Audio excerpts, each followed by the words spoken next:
여러분 안녕하십니까? 우리나라 산업 현장 곳곳에서는 다양한 경제 활동이 이루어지면서 우리 경제와 산업을 이끌고 있죠. 하지만 산업 현장에서는 산업재해 중에 사망 등 재해 정도가 아주 심한 중대재해가 끊임없이 반복되고 있습니다. 특히 울산은 국내 최대 중화학공업이자 중대재해 발생 지역입니다.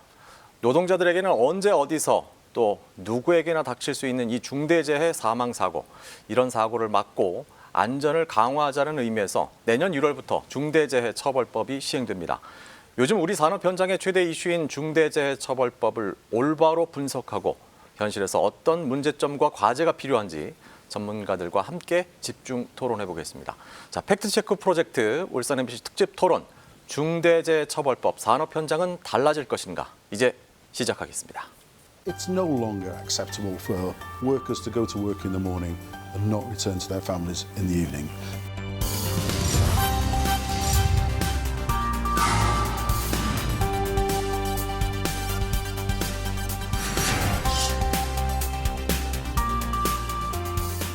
지금 안전에 대해서는 많은 변화가 생겼어요.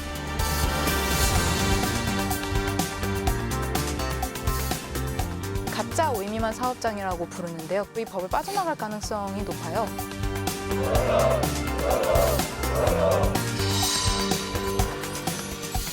안전관리의 분량이 나쁘다. 어떻게 하면 이걸 안전관리를 철저히 해야 할 것인가. 실효성, 법 규제의 실효성을 담보하는 그런 노력이 굉장히 중요합니다.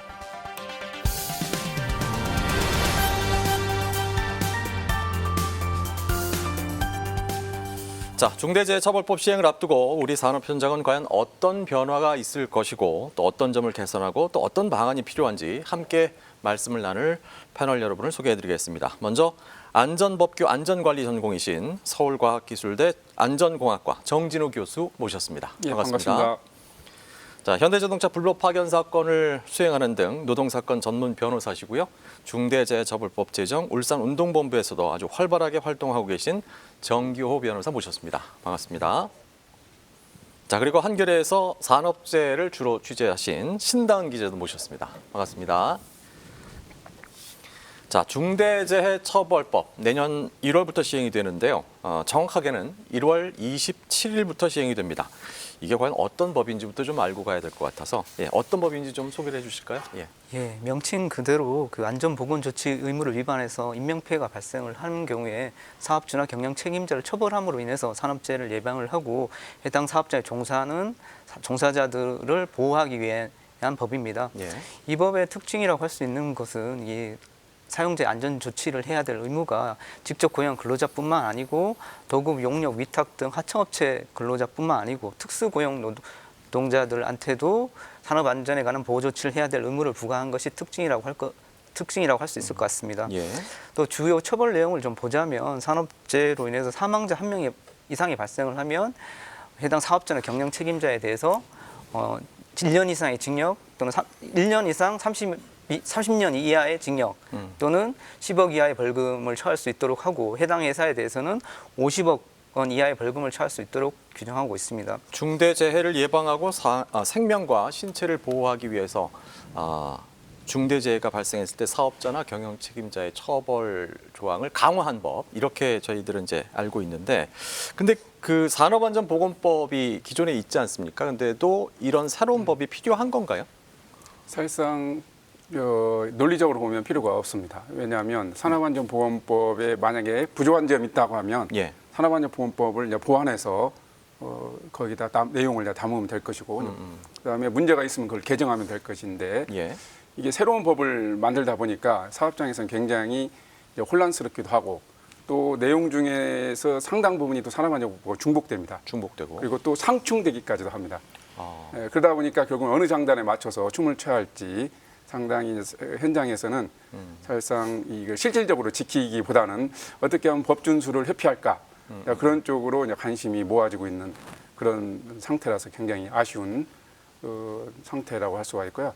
그래서 과연 이 법이 실제로 산재 예방에 실효성을 거둘 수 있을는지는 지금 현재로서는 상당히 미지수라고 할 수가 있습니다. 그러니까 비용은 많이 투자될 텐데 그래서 외국의 입법례를 보더라도 어떤 산업안전보건법에서 담고 있는 내용 하고 거의 비슷한 내용으로 이런 새로운 법을 만든 나라는 전 세계에서 찾아볼 수는 없습니다. 기존 법과 중복되기도 하고 오히려 또 상충되는 예, 부분도 예. 있다. 그래서 좀 현장에서 지키기 좀 혼란스러울 것이다라는 의견이신데 정규 변호사는 어떻게 보십니까? 저는 좀 다른 의견인데요. 예, 예. 이 법하고 산업법은 목적, 처벌 대상, 보호 대상 한 세 가지 측면에서 다른 법이라고 생각이 됩니다. 먼저 목적적 측면에 봤을 때는 산업법은 근로자의 안전, 보건의 유지, 증진 이 주된 목적이라고 하면 이 법은 종사자의 생명, 신체에 대한 보호가 주된 목적인 것에 차이가 있고요. 예. 또 그 처벌 대상 자체도 다릅니다. 산업법 같은 경우에는 안전보건관리 총괄 책임자나 안전관리 감독자 등에 대해서 안전보건 조치를 할 의무를 부과하고 있고 이런 그 의무를 위반해서 사고 발생하면 처벌 대상도 이분들이 처벌 대상이 되는 것이고 이런 이분들은 대부분 뭐 사업부의 대표나 아니면 안전보건관리 부서장들에 해당이 됩니다. 또 하나 보호 대상도 다른 것이 산업법은 기본적으로 근로자입니다. 예. 근데 이 법은 뭐 종사자라는 그 범주를 도입을 해서 근로자뿐만 아니고 여러 단계의 하청이 이루어진다 하더라도 그 하청업체의 근로자들도 보호를 해야 되고 또 특수고용 노동자 산재법에서는 9개 직종의 특수고용 노동자가 산재법이 적용이 되지만 이 법은 어떤 형태로든 특수고용 노동자에도 적용이 되는 것이기 때문에 목적, 주의 의무의 대상, 법규의 수범자, 예. 그다음에 처벌 대상, 보호 대상이 모두 다르다고 생각이 됩니다. 이 법이 이제 시행을 앞두고 있습니다. 1월 27일이면 시행이 되니까요. 이제 2달도 채 남지 않은 상황에서 과연 현재 준비 상황은 현장에서 어떻게 이루어지고 있고 현장에서의 반응은 어떤지 신당 기자가 좀 오래 취재를 하셨으니까 현장 분위기 좀 아실 것 같아요. 네, 그러니까 이 법이 당장 시행이 되는 적용 대상은 50인 이상 사업장이기 때문에 뭐 기본적으로 이 시행령에 담고 있는 뭐 안전 관련 목표를 제시한다든지 혹은 종사자들 의견을 듣는 창구를 만든다든지 예. 안전보건 관리자에게 안전을 전담하게끔 한다는 그런 기본적인 조치들은 사실상 많이 돼 있는데 문제는 그것이 어느 정도 좀 형식화돼 있어서 실질적으로는 안전보건 관리자가 겸직을 한다거나 종사자 의견을 듣는다고 하면서 사내하청 의견이 없다거나 그럼으로써 사실은 위험에서 계속 공백이 발생하는 그런 문제들을 지금은 해소를 해야 되는 차원이다. 그래서 이제 기업들이 이거에 대해서 민간기관의 컨설팅도 받고 위험성 평가도 다시 하고 혹은 뭐 이렇게 중소기업의 경우에는 이 인사 담당자들이나 안전관리 책임자들이 따로 모여서 스터디 그룹도 하면서 이걸 어떻게 하면 기존에 좀 어느 정도 좀 형식화되어 버렸던 조치들을 다시 뭐 구멍을 메울 수 있을 것인가 그 부분에 좀 집중을 하고 있다고 볼 수 있겠습니다.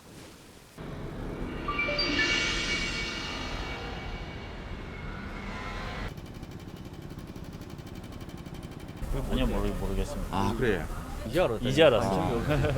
바뀌는 게 많겠죠. 일단 뭐 안전에 대해서 뭐 그런 것도 좀 바뀔 거고요. 그리고 뭐 사람을 대하는데 직원들을 대하는데 좀 그게 또 틀려지겠죠. 대우가 틀려지겠죠. 좋아지겠죠. 지금보다 낫겠죠. 할 게 없을 것 같은데요. 지금도 만들어졌다는데 맨날 위에는 뭐 꼬리 자르기 식으로 그렇게 빠져나가는데 정확하게 처벌했다는 걸 요즘에 본 적이 없거든요. 그래 되면은 사업주가 사업을 한 좀 위축되겠죠. 적당한 타협이 필요할 것 같아요. 대기업 같은 경우에 회사에서 그런 혜택이 있으니까 당연히 그게 되겠지만 중소기업이나 개인 사업자들은 그게 잘 안 되죠, 사실상. 안전을 신경 써주는 사업주 주면 그런 사고가 안 나게끔 하겠죠. 그 벌금이 무서워서라도. 출퇴근 시간에 우리 울산의 노동자들의 얘기 들어봤습니다. 산업안전보건보호법 이 법에 대해서 많은 분들이 잘 모른다. 아니면 또 법 시행에 대해서 알고는 있습니다만은 좀 나아질 것이다. 처벌이 안 될 것이다. 뭐 사각지대 노동자들이 아직도 여전히 많다. 위축될 것이다. 뭐 여러 가지 의견들이 나왔습니다. 이 부분에 대해서 일단 어떻게 보시는지, 어떻게 들으셨는지부터. 이 법이 아까 말씀드린 좀 특이한 법이다 보니 의무 주체가 예. 경영 책임자라는 특정 인에게만 의무가 한정돼 있다 보니까 사실상 다른 분들은 나하고는 관련이 없다라고 이제 생각하는 경우가 많을 것 같습니다. 실제로 국제 원칙이 안전 보건의 어떤 책임은 모든 계층 계층이 다 같이 역할의 내용은 다르지만은 모든 계층이 다 그거에 대해서 책임을 지고 이행을 해야 한다는 것이 국제적인 원칙인데 이 법은 이제 경영 책임자라는 특정 계층에만 의무가 한정돼 있다 보니까 다른 경영진들이라든지 또는 관리 감독자들은 이 법에 대해서 좀 강 건너 불 보듯 하는 그런 지금 분위기가 상당히 팽배한 상태라고 할 수가 있습니다. 그래서 노동자들도 잘 그렇죠. 모른다라는 이게 대답이 많이 나왔다는 대기업도 말씀이시죠. 아주 그것도 대기업도 아주 큰 대기업들의 경우에는 좀 어쨌든 재정적 여유가 있기 때문에 이제 소위 말하는 좀 군기가 들었습니다. 자, 그런데 중소기업들은 이 법에 대해서 내용에 대해서 알고 있다라고 하는 것은 거의 찾아볼 수 없고요. 대부분은 그냥 이 법이 생겼다. 그래서 뭔가 해야 하지 않겠나라는 정도만 생각하고 있지 실질적인 준비는 하고 있는 기업은 거의 찾아볼 수가 없는 것이 현실이지 않을까 싶습니다. 예. 1월 27일부터 시행이 되는 이제 중대재해처벌법 여기에 대해서 많은 논란도 있고 또 노동자들도 잘 모르신 분들도 있다고 답변을 하신 분이 있었습니다. 정교 변호사는 어떻게 보십니까? 예, 뭐 국정의 최고 책임자가 대통령이고 시정의 책임자가 울산시장이듯이 그 사업장의 산업 안전에 관한 보호 조치를 총괄하고 책임질 사람은 결국 경영 책임자일 수밖에 없습니다. 그래서 경영 책임자가 일단은 스스로 각성을 해서 먼저 적절하게 대책을 내놔야 되고 생각이 되고 일부라도 노동자들 반응 중에서 벌금이 무서워서 달라질 것이다. 그다음에 뭐 사업자 위축될 것이다. 이런 반응이 있는 것 자체가 이 중대기업처벌법의 시행이 꼭 필요한 이유라고 생각이 됩니다. 자, 울산 MBC 특집 토론 중대재해처벌법 산업 현장은 달라질 것인가 함께하고 있습니다.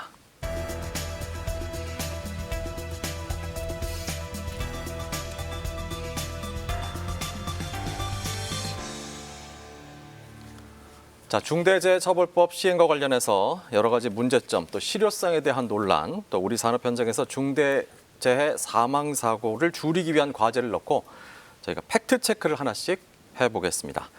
자, 먼저 팩트 체크 1, 재해 조사 보고서 공개하지 않는다. 자, 중대재해가 발생했을 때 재해 조사 보고서라는 게 작성이 되고 거기에 따라서 사고 원인을 또 파악하고 처벌이나 대책을 세우게 되는데 이 중대재해 사고 조사의 시작점이기 때문에 또 이 재해 조사 보고서가 굉장히 중요한 부분입니다. 그런데 많은 분들이 이 재해 조사 보고서에 대해서 잘 모르고 있고 그렇기 때문에 또 문제를 제기하고 있는데요. 이 재해 조사 보고서가 일반에 공개되지 않는다고 하는데 왜 그런지, 이게 어떤 문제가 있는 건지 먼저 그것부터 좀 짚어봤으면 좋겠습니다. 예, 먼저 중대재해 조사 보고서가 어떤 건지 먼저 말씀을 드리자면 중대재해가 발생을 하면 노동부 소속의 근로감독관이 현장에 방문해서 재해 원인을 조사하고 재발 방지 대책 수립에 관한 조사를 진행하는데 이렇게 그 과정에서 작성되는 것이 중대재해 조사 보고서입니다. 중대재해 조사 보고서가 공개되지 않는 가장 큰 이유는 아마도 수사 및 재판에서의 증거 자료로 활용될 수 있기 때문에 이걸 공개하는 것을 꺼려하는 것 같습니다. 예. 근데 이제 이 보고서가 공개되지 않음으로써 발생하는 가장 큰 문제점은 제가 보기에는 그 산업 재해를 당한 노동자나 노동조합이 그 현장의 문제점들을 어떻게 보면 가장 현실적으로 체험을 하니까 이 부분들이 잘 아는 수밖에 없는 상황인데 이 의견들이 사고 원인에 대해서 뭐 반영이 안 된다든가 아니면 사고 조사가 일부 좀 잘못된 부분이 있으면 이걸 이의를 제기하는 방법이 없다라는 게 가장 큰 문제라고 생각이 됩니다. 당사자한테도 공개를 하지 않는다는 게 잘 이해가 되지 않고 또 어느 정도 시간이 흐르면 뭐든 이제 뭐 문서를 공개하는 것이 보통의 상식인데. 예, 그게 좀 상식에 맞지 않는 것이 그렇죠? 사실입니다. 예, 왜냐하면 재해 원인 조사 보고서는 어떻게 보면은 그건 공공자산으로 생각을 해야 합니다. 이 당사자뿐만 아니라 그 다른 기업들, 예. 다른 사업장에 속해 있는 사업주도 그렇고 근로자도 그렇고, 그게야말로 재발 방지를 위한 중요한 학습 자료가 즉 교훈이 녹아져 들어가 있는 거기 때문에. 그게 널리 공개되어야만이 우리 사회에 그런 재발 방지를 위한 어떤 중요한 인프라가 형성된다라고 할 수가 있는데 지금은 재판이 끝나고 나서도 공개를 하지 않습니다. 정공개 청구를 하더라도 석연치 않은 이유로 공개를 하지 않고 있는 것이 저는 우리 사회의 어떤 안전 수준을 올리는데 큰 장애물이라고 생각을 합니다. 일단 이 재해조사 의견서를 쓰는 주체는 예. 근로감독관도 있지만 예. 안전공단의 직원들이 씁니다. 주로는 그분들이 이제 기술적인 원인들을 주로 파악해서 쓰는데요. 교수님 말씀하신 내용과 뭐 비슷하겠지만 피의 사실 공표에 대한 두려움이 가장 크고요. 예. 그 어떤 사건이 발생했을 때 그 사건에 대한 기술적 원인들을 분석을 해서 보고서에 담았는데 그것이 나중에 공개가 되었을 때 그것이 어쨌든 이 사업주나 혹은 현장 소장의 어떤 죄를 특정할 수 있다 미리서 그런 두려움이 있고 또 하나는 그런 어떤 불확실성을 이기고 이걸 공개할 만한 법적인 권한도 없습니다. 지금으로서는 근로감독관 직무 규정에 근로감독관이 원하면 요청할 수 있는 정도의 권한이거든요. 그러면 소위 말해 자문을 하는 것인데 자문 보고서에 대해서 그렇게까지 말씀하신 것처럼 자신을 갖고 공개를 하기에는 그 어떤 법적인 어떤 권한이라든지 그런 부분의 한계가 굉장히 뚜렷한 상황입니다. 그래서 근데 예. 이제 뭐 일단 이게 사고 원인에 대한 얘기가 분명히 담겨 있을 텐데 소송이 끝난 후에는 중대재해가 반복되지 않게 하기 위해서라도 이런 부분이 좀 많은 기업에게 공유가 되고 거기에 대해서 좀 준비를 할 수 있게끔 하는 게 맞지 않느냐라는 사유자산이죠, 사유자산. 예. 이게 그야말로 그건 다른 모든 기업들이 다 알아야 하는 그리고 다른 또 연구자들도 알아야 하는 그렇죠. 그런 중요한 자료라고 할 수가 있고요. 그래서 이런 말이 세간에서는 이런 말이 있습니다. 우리나라에서는 절대 그 훌륭한 안전학자가 나오기가 어렵다. 그다음에 우리나라 기업에서는 안전 약간 인류 기업이 나오기가 어렵다는 말이 많이 있습니다. 알겠습니다. 왜 그러냐면 정보 접근이 너무 한정돼 있다 보니까 이거야말로 재원인 조사 보고서야말로 가장 중요한 어떤 생생한 그 자료라고 할 수 있는데 그거에 대한 접근이 정부가 탁 틀어주고 있어서 예. 다른 사람들은 거의 공개 접근하는 것이 거의 불가능에 가깝다 보니까 사실상 이 심층적인 연구 자체, 심층적인 어떤 원인 파악을 하는 것이 사실상 불가능에 가깝다고 할 수 있습니다. 알겠습니다. 예.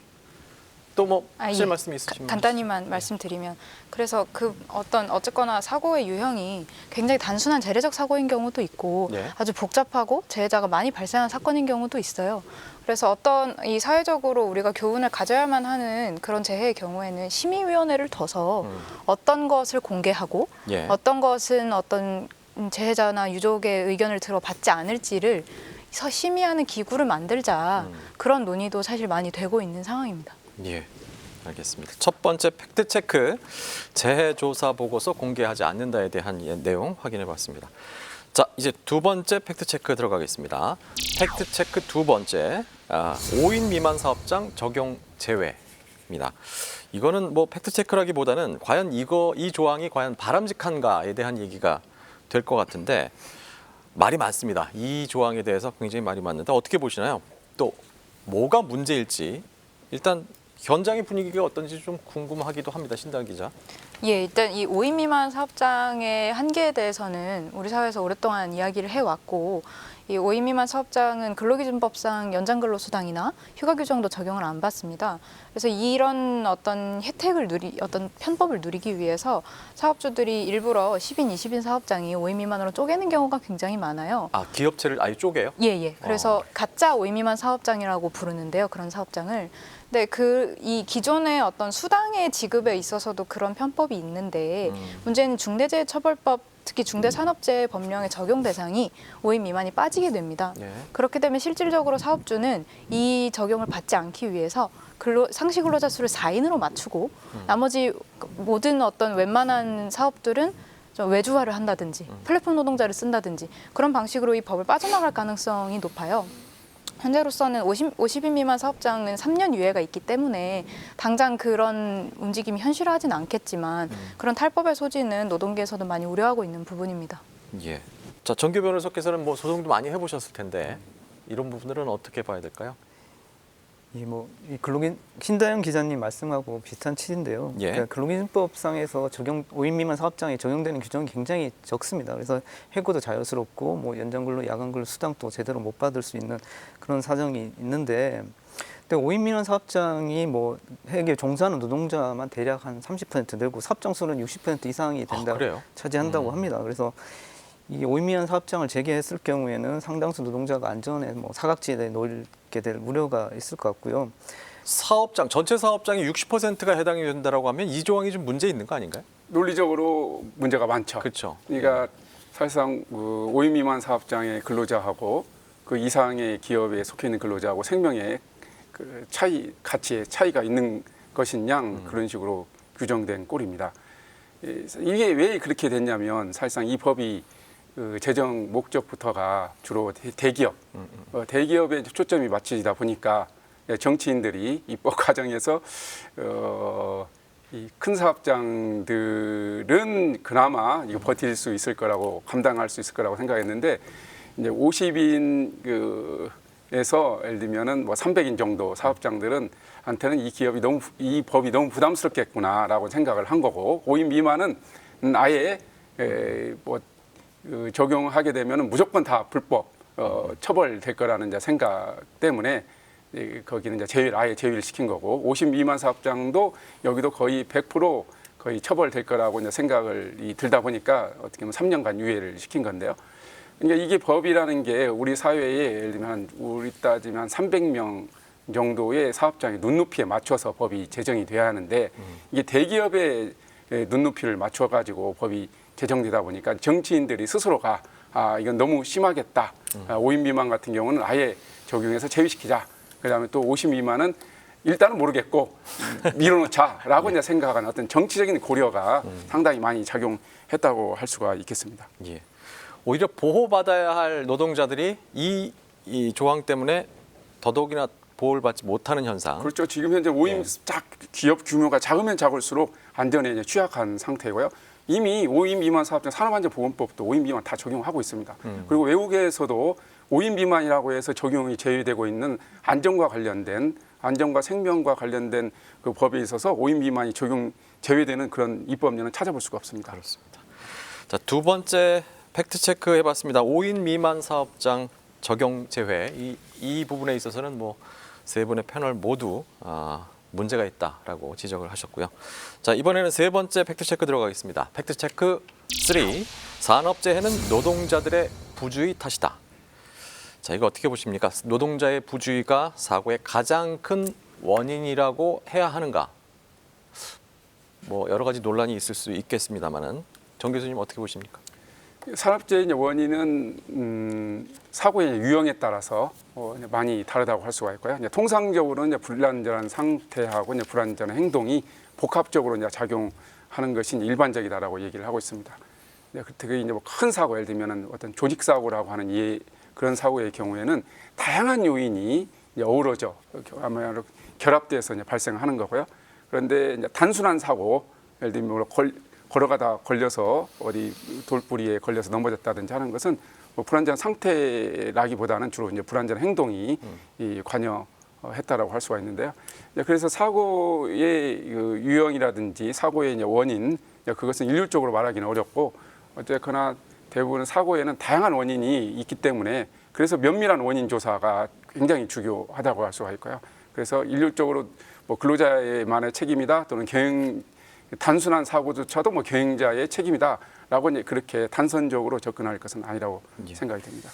원인이 복합적으로 적용이 되는 것이지 단순하게 누구의 탓이다 이렇게 얘기할 수는 없다라는 말씀이셨고요. 예.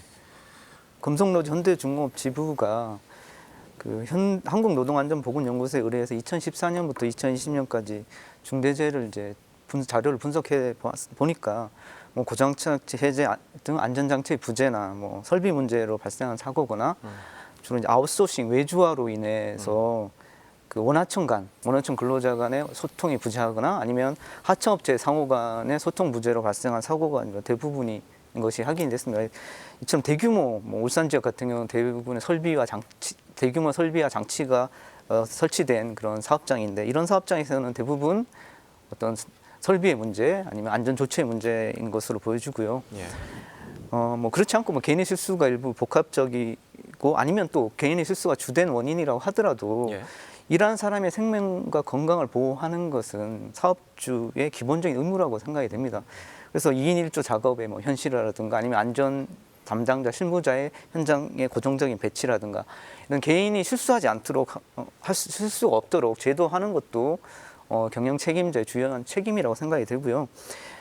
그래서 이 법이 존재하는 이유가 그런 것 같습니다. 그래서 사람의 목숨보다 소중한 것은 없는 것이기 때문에 그래서 이런 개인의 실수도 사고로 바뀌지 않도록 하는 것이 중요할 것 같습니다. 예.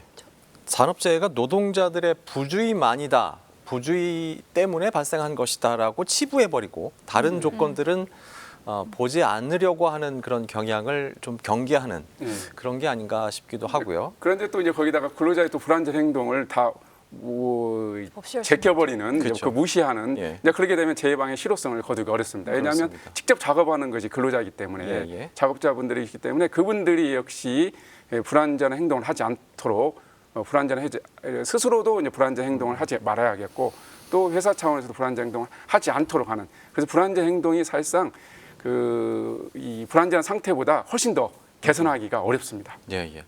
근데 이 부분에 있어서는 사실 좀 구체적으로 이 울산에서는 이 중대재해가 그나마 굉장히 좀 많이 발생하는 지역이라고도 하고, 그래서 이 현장에서 울산 이 현장에서는 과연 원인을 어떻게 분석을 하고 있는지도 굉장히 궁금해요. 많이 발생한다고 얘기는 듣고 있는데 현장에서는 어떻게 분석을 하고 있나요? 일반적인 흐름을 저희가 유형을 좀 나눠서 봐야 되는 것이 중소기업의 사고와 대기업 사고는 좀 유형이 다르다고 봐야 되는데요. 중소기업 사고의 경우에는 말씀하신 것처럼 산업안전보건법에 나와 있는 의무조차 이행이 안 되어서 뭐 추락 방지망을 설치를 해야 되는데 안 해서 그냥 굉장히 단순한 재래석 사고가 상당 부분을 차지를 하고요. 여기는 정부의 행정 궤도, 감독이 필요한 부분입니다. 반대로 대기업의 경우에는 이런 원칙적인 조치가 안 되는 경우보다는 어떤 원청, 하청 혹은 하청과 하청 간의 그러니까 다양한 사내 하도급을 쓰는 제조업 현장에서 그런 경우가 많이 발생하고, 그러면 이제 하청 노동자가 한 현장에 있다. 근데 이 하청 노동자 간의 어떤 의사소통 조율을 하는 것이 원청의 책임이잖아요. 그런데 이제 하청 노동자가 예를 들어 한쪽에서는 가열성 소재를 작업을 하고 있는데 다른 한쪽에서는 용접을 하고 있단 말이에요. 그러면 그 둘이 폭발하는 사고가 나겠죠. 근데 그 둘에 대한 위험 소통은 원청이 따로 하지 않으면 하청과 하청은 맡은 일을 그냥 하고 집으로 가는 거잖아요. 그러다 보니까 그런 상황에서 발생하는 구조적인 소통 공백은 대기업의 어떤 특징적인 어떤 산재 유형이라고 볼 수 있겠습니다. 예. 세 번째 팩트 체크는 산업재해는 노동자들의 부주의 탓이다라는 것을 한번 체크해 봤습니다. 자, 팩트체크 네 번째 들어가겠습니다. 팩트체크 4. 산업재해는 모든 기업인을 잠재적 범죄자 취급을 한다.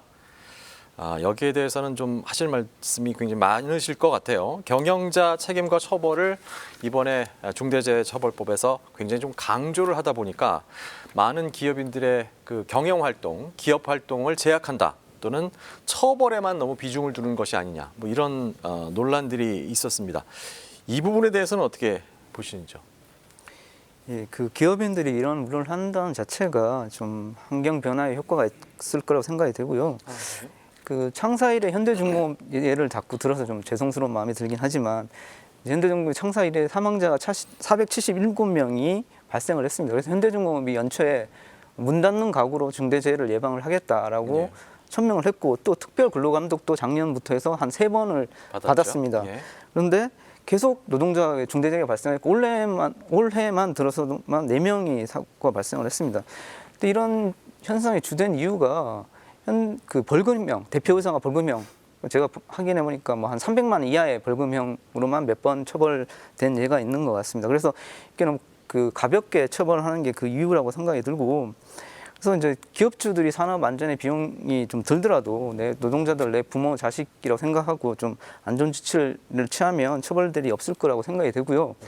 민식이법 다 아실 텐데 그 학교 주변에 그 주변에서 이제 그 어린이 보호구역에서 사고 내면 무기 또는 3년 이상의 징역입니다. 그래서 이 민식이법은 어느 국민 모두가 해당될 수 있고 누구나 처벌될 수 있는 법인데도 불구하고 이 중대기업 처벌법보다 훨씬 처벌 규정이 강합니다. 그래서 이런 거에 비해서 과연 이렇게 지나치게 강하냐, 이건 좀 의문이 들다고 생각이 되고, 그만큼 사회적 책임이나 위치라는가 사명감이 큰 사람들이 그만큼 사명감을 가지고 좀 안전조치를 취해서 만전을 기한다면 처벌될 일도 없을 거니까 그만큼 이 사회가 요구하는 그 요구하는 내용도 크다라는 게 반영된 거 아닌가라는 생각이 듭니다. 이 논리를 적용하자면 민식이법은 모든 국민을 범죄자 취급하는 법이다라는 말씀이신 거네요. 예. 어떻게 보십니까? 근데 이 민식이법하고 이 산업안전보건법은 본질적으로 산업안전과 관련 본질적으로 틀리죠. 거기는 이제 운전자, 뭐 개인이지만은 이 사업장은 그야말로 사업주에게 이제 의무를 이제 부과하고 이제 사업주도 이제 처벌 대상으로 삼다 보니까 결국은 자기 문제보다는 다른 구성원들, 이제 구성원들에 대한 전체적인 관리 책임 이제 그런 부분이라서 상당히 이제 다르고요. 어쨌든 이 법이 이제 다른 중대재해처벌법 이제 외국 법하고 이제 비교를 해보면 하한형을 두고 있는 나라는 전 세계에 어디에도 찾아볼 수가 없다는 점이 차이가 있습니다. 그러니까 처벌을 강화하는 데 있어서 과연 하한형까지 두면서 이 처벌할 성질의 것이 법이냐라는 점에서는 외국의 경우에는 좀 처벌이 강하다고는 영국조차도 하한형 설정이 돼 있지 않습니다. 왜냐하면 그건 산업재해의 성격 때문에 그렇습니다. 네, 그리고 과연 처벌을 강화한다고 해가지고 재해가 줄을 거냐? 네, 그것은 어떻게 보면 좀 단순한 논리라고 할 수가 있고요. 처벌 강화를 해서 재해가 줄을 거라고 하면 이미 북한이라든가 중국이라든지 아랍 국가는 이미 재해방 선진국이 되어 있어야 합니다. 네. 그러니까 처벌 강화보다 더 중요한 것이 처벌이 당연히 필요하죠. 네. 처벌이 필요한데 그것은 적정한 처벌이면 되고 처벌 강화보다 더 중요한 것이 이 바로 산업재해 예방 활동을 잘할 수 있게끔 예방을 위한 인프라 여러 가지 인프라가 잘 조성이 돼야 합니다. 중대재해처벌법 얘기가 나오면 항상 이제 예로 드는 나라가 영국인데 영국에 대해서는 조금 자세하게 나중에 다루기로 하고요. 이 법이 이제 내년 1월 27일부터 적용이 되면 과연 실제적으로 처벌이 많아질까 이런 생각도 하게 되거든요. 어떻게 보십니까? 일단은 지금 조금 오해가 있는 부분은 중대재해가 발생하면 그 사업장의 사업주는 처벌될 것이다. 이렇게 지금은 좀 알려져 있는데요. 그렇죠. 현재로는 중대재해가 발생하면 이제 수사를 통해서 그 기업의 사업주가 어떤 조치를 했는지를 그 과정을 들여다보는 법입니다. 따라서 예를 들어 뭐 노동자가 사망을 했는데 그 현장에서 계속해서 예를 들면 안전 펜스를 설치해달라는 요구가 있었는데 사업주가 그것을 무시했다면 그것은 수사 과정으로 이어질 수 있겠죠.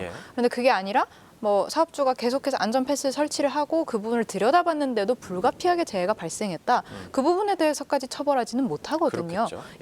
그래서 말씀드리자면 이게 실제로 수사를 들어가게 되면 경영자가 지키지 않은 그 의무가 있다 할지라도 그것과 재해 사이의 관련성을 굉장히 밀도 있게 따지게 될 겁니다. 그래서 이제 어떤 사업주의 변호인단은 뭐 석탄을 제거를 2인 1조를 해야 됐다고 했을지라도 그래서 그것이 현장에서 지켜지지 않았고 재해가 발생했을지라도 그 재해가 2인 1조와 얼마나 관련이 있느냐. 변호인단 입장에서는 그렇게 집중적으로 제기를 할 거거든요. 수사는 검찰도 그쪽으로 수사를 할 것이고요.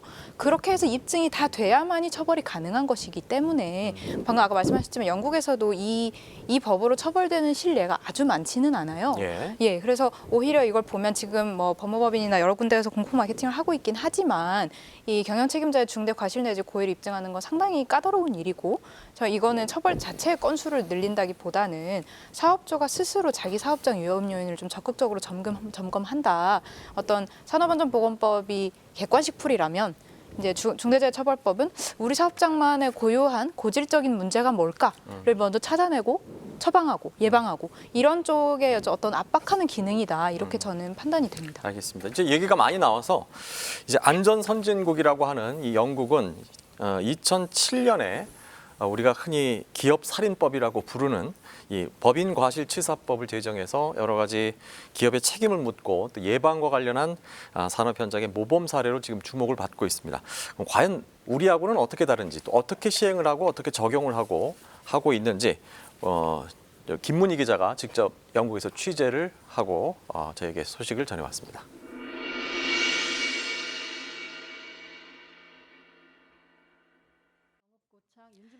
지난 2월 산업재해가 많이 발생한 기업 대표들을 상대로 열린 국회 청문회. 당시 현대중공업 대표는 사고 원인을 노동자 개인 탓으로 돌리는 듯한 말을 합니다. 저희들이 안전 투자를 해가지고 많이 바꿀 수 있지만은 불안전한 행동은 상당히 어렵습니다. 1970년 세계 최초로 중대재해처벌법을 만든 영국. 노사관계에서 이익을 취하고 사업체 운영 권한을 가지는 것은 운영자이기 때문에 안전한 작업 시스템을 도입하는 것은 회사의 책임이라고 봅니다. The cases for corporate manslaughter actually these reveal generally that the employer hasn't taken the right steps. So often the cases that we've seen are the very worst cases of negligence where equipment has not been given, safety guards have been removed from machinery. 영국은 1974년 보건안전법 제정으로 설립된 영국 보건안전청에서 산업재해를 관리합니다. 영국의 산업재해를 감독하는 이 기관은 기소권을 포함한 막강한 권한을 갖고 있습니다. 중대재해 조사뿐만 아니라 사업장 현장 점검 등 중요한 임무를 수행합니다.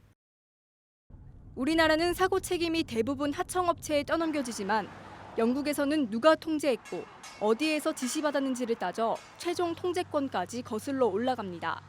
서류를 확인하는 것이 아니라 직접 가가지고 관리자나 작업자들한테 질문을 한다든지 그런 식의 다른 방법을 통해 가지고 어떻게 보면 감독권을 강화할 수가 있는 거죠. 그러니까. 영상을 통해서 언뜻 보기에 좀 달라 보이고 좀 눈에 들어오는 그런 차이점이 있다면 영국의 보건안전청이 갖고 있는 기소권과 또 현장 점검 권한 이 부분이 굉장히 좀 눈에 띄는데 그런 부분들이 과연 우리나라의 노동 현장에는 적용이 될 수 있는 것인가 이런 부분도 좀 체크를 해봐야 될 것 같습니다. 그래서 팩트체크 5번째입니다.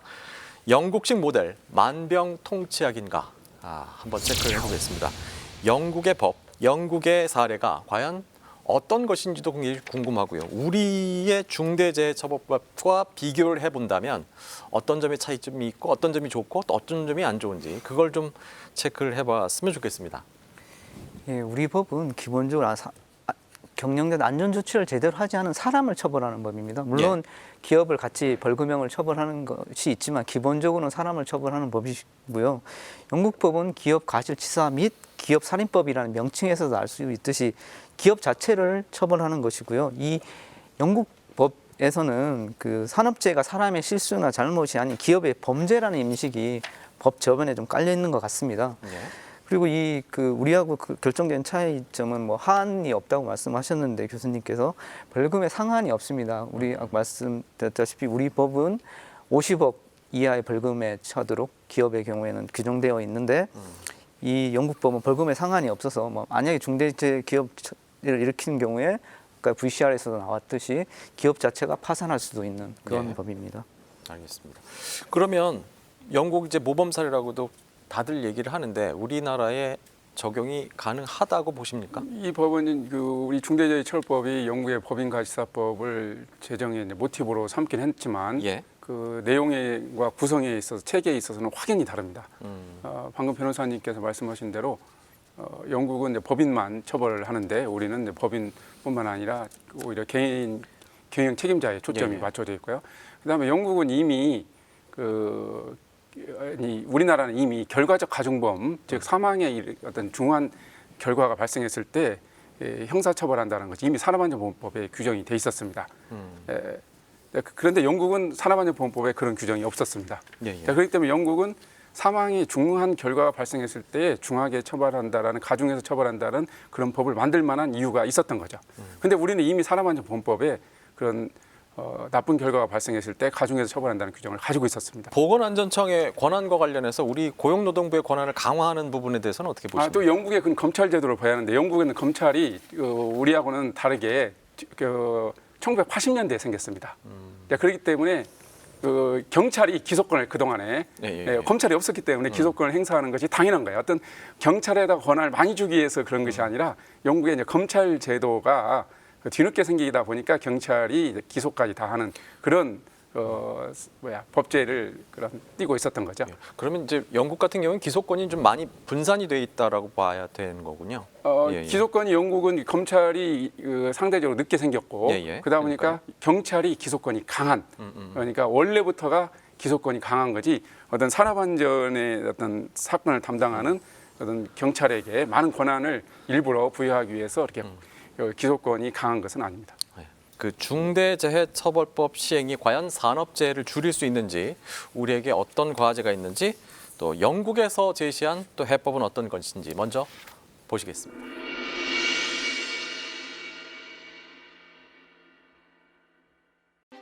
지난 1987년 190여 명이 숨진 영국 페리오 전복 사고, 그리고 10년이 채 지나지 않아 발생한 대형 철도 충돌 사고는 100여 명의 사상자를 발생시켰습니다.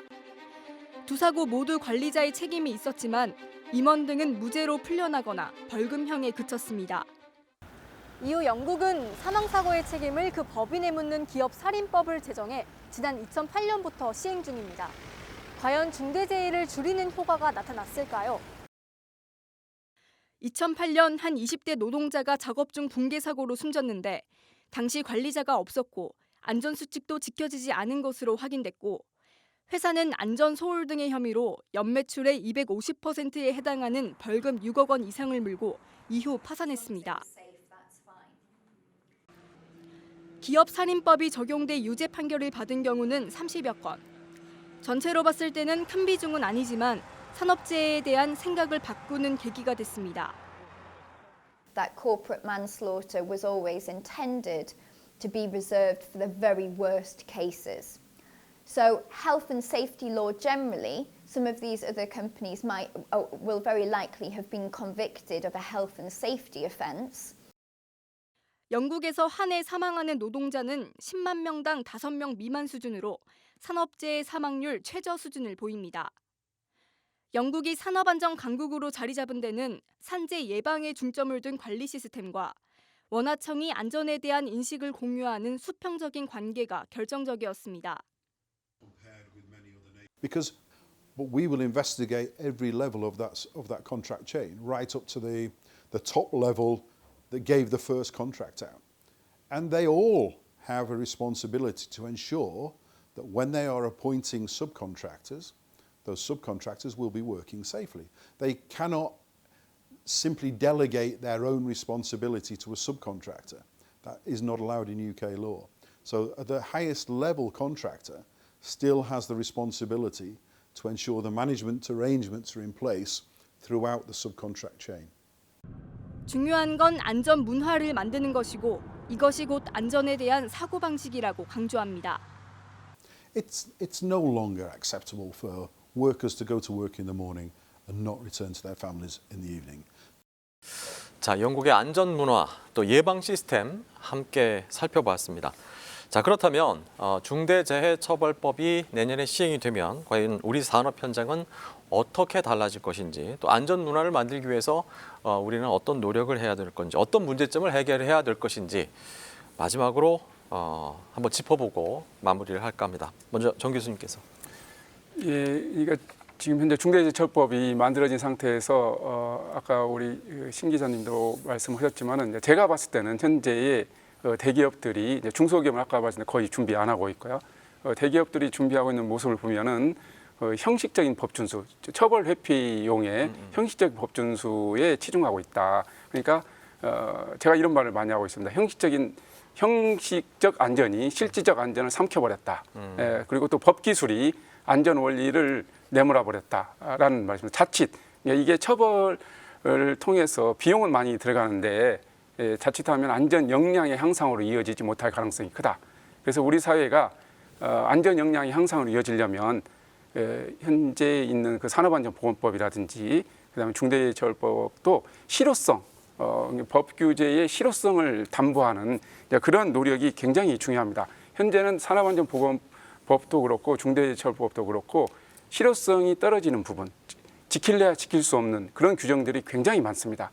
그러다 보니까 규범력이 어떻게 보면 땅으로 추락돼 있다라고 할 수가 있고요. 그러다 보니까 기업들이 법을 어기고도 죄책감을 느끼지 않습니다. 나는 그냥 재수 없어서 걸렸다라는 그런 분위기에서는 처벌을 아무리 강화하더라도 실제적인 안전 역량의 향상으로 이어지기는 어렵기 때문에 저는 우리 사회가 정부 그다음에 법제의 개선에 그다음에 정부의 어떤 역량 강화 그다음에 법제의 개선에 초점을 맞춰야 한다고 생각합니다. 마지막으로 국제 원자력 기구 IAEA에서 이런 말을 했습니다. 기업의 안전 문화가 조성이 되려면 규제기관의 안전 문화부터 조성이 되어야 한다. 즉 규제기관이 안전 문화가 조성이 되어 있지 않으면은 즉 기업들이 자칫하면 헛발질을 할 수가 있고 우리 사회가 엉뚱한 방향으로 그런 안전의 배가 엉뚱한 방향으로 가서 산으로 가버릴 수가 있다는 겁니다. 그런 점에서 바로 우리 사회가 정부기관과 법 규제에 대해서 많은 감시의 눈초리를 두 눈 뜨고 부릅뜨고 지켜봐야 우리 사회가 진정한 올바른 방향으로 가지 않을까 싶습니다. 예. 정부의 안전에 대한 인식부터 바꿔야 한다. 저는 이렇게 받아들였고요. 정규 변호사께서는 어떻게 보십니까? 예, 그 중대기업처벌법도 기자님께서 말씀하신 것처럼 고의나 가실, 잘못이 있어야지 처벌되는 것입니다. 이 산업재해가 났다고 해서 당연히 처벌되는 건 아닌 것이고요. 그래서 이 산업재해라는 게 단순히 실수나 잘못이 아니라 이 범죄라는 인식을 좀 해야 될 인식 개선이 필요할 것 같습니다. 당연히 고의나 가실이 있으면 처벌되는 범죄라고 생각이 되고 또 민식이법 같은 경우에 처벌 규정을 굉장히 상향을 하더라도 당연히 모든 사람이 다 그 30km를 준수하는 건 아닙니다. 그렇지만 규범력이 없다고 생각이 되지는 않고요. 그만큼 절대 다수의 사람들은 그 조심하고 주의하고 주의를 기울인다고 생각이 됩니다. 마찬가지로 중대기업처벌법이 제정됨으로 인해서 기업 경영 책임자들도 이 법에 다시 한번 주의를 기울여서 산업재해의 문제점이 있는지 없는지를 다시 한번 확인할 수 있는 계기가 될 수 있을 것 같고요. 한 가지만 더 보충해서 말씀을 드리자면 산업 현장의 실태를 가장 잘 아는 것은 현장에서 일을 하는 노동자라고 생각이 됩니다. 그래서 이 산업 안전 정책을 결정하는 데 있어서 이 노동자의 의견이 좀 반영이 됐으면 좋겠다는 생각이 들고요. 근데 개별 노동자들이 이것을 경영 정책에 자기 의사를 반영시키는 거는 불가능하다고 생각이 되고 그 개개인의 노동자들의 의사를 집단적으로 반영할 수 있는 노동조합이 어떤 이 산업안전 정책에서 개입할 수 있는 청구나 제도 절차들이 좀 보장이 되었으면 하는 게 제 바람입니다. 예, 노동자의 의견이 반영되는 창구를 좀 만들어야 한다라고 저는 들었습니다. 신다은 기자는 어떻게 마무리하시겠습니까? 고용노동부가 최근에 낸 해설서 자료를 보면 이제는 서류로만 가지고는 수사하지 않는다. 이런 문구가 있어요. 예. 이제 과거에는 사실 위험성 평가했습니다. 작업지도서에 했습니다. 이런 서류적 증거들을 많이 남겨놓으면 빠져나갈 수 있었는데요. 앞으로는 사실 아까 말씀드렸다시피 산업안전보건법은 객관식 풀이라면 이 중대재해처벌법은 주관식 풀이이기 때문에 서류적으로 얼마나 많은 것들을 해두었든지 간에 그 재해가 발생했을 때 실질적으로 사업주가 했어야 되는 게 이행되지 않으면 그것은 처벌의 사유가 될 수 있습니다. 그래서 제일 중요한 거는 저는 각 사업장이 무엇을 해야 하냐 지금이라고 생각한다면 창고에서 예전에 발생했던 사고 정보들 다 꺼내오고 노동자들이 현장에서 말했는데 무시했던 어떤 그런 의견들 다 꺼내와서 전반적으로 우리 사업장에서 자주 발생하는 사고와 그 유형과 위험의 이유가 뭔가 그거를 일단 파악을 하시는 게 제일 급선무라고 파악이 되고요. 그래서 이거를 이 각 기업들이 자기들이 스스로 이 수수께끼를 풀어야 된다. 우리 사업장에 왜 이렇게 많은 사고가 발생하는가. 그래서 이 부분을 또 컨설팅도 받고 또 정부에서 지원도 많이 해주기 때문에 그 부분 준비하는 것이 가장 중요하겠다 이렇게 저는 말씀드리고 싶습니다. 자, 내년부터 시행되는 중대재해처벌법을 앞두고 주요 팩트를 체크를 해봤고요. 또 어떤 개선과 노력이 필요한지도 한번 점검을 해봤습니다. 이 새로운 법의 시행을 앞두고 우리 산업 현장이 좀 더 발전하고 좀 더 나아지고 안전이 강화되는 그런 방향으로 발전할 수 있기를 또 기대를 해보겠습니다. 오늘 세 분 나와주셔서 고맙고요. 오늘 말씀 잘 들었습니다. 고맙습니다. 네, 수고했습니다. 자, 많은 논란 끝에 그리고 여전히 논란 속에 시행을 앞두고 있는 중대재해처벌법. 하지만 그 목적은 같을 겁니다. 산업 사망사고, 산재 사망사고를 예방하고 안전한 산업 현장을 만들자. 이게 아닐까 싶은데요. 산업 현장은 위험하니까 노동자 사망사고는 피할 수 없다. 또 사망사고가 발생하면 어떻게 처벌을 피할 것인가 이것만을 고민할 것이 아니라 이번 기회에 안전과 또 안전 시스템에 대한 새로운 인식, 변화가 있기를 또 기대를 해보겠습니다. 자, 특집 토론 오늘 순서는 여기서 마치겠습니다. 지금까지 시청해주신 여러분 고맙습니다. 안녕히 계십시오.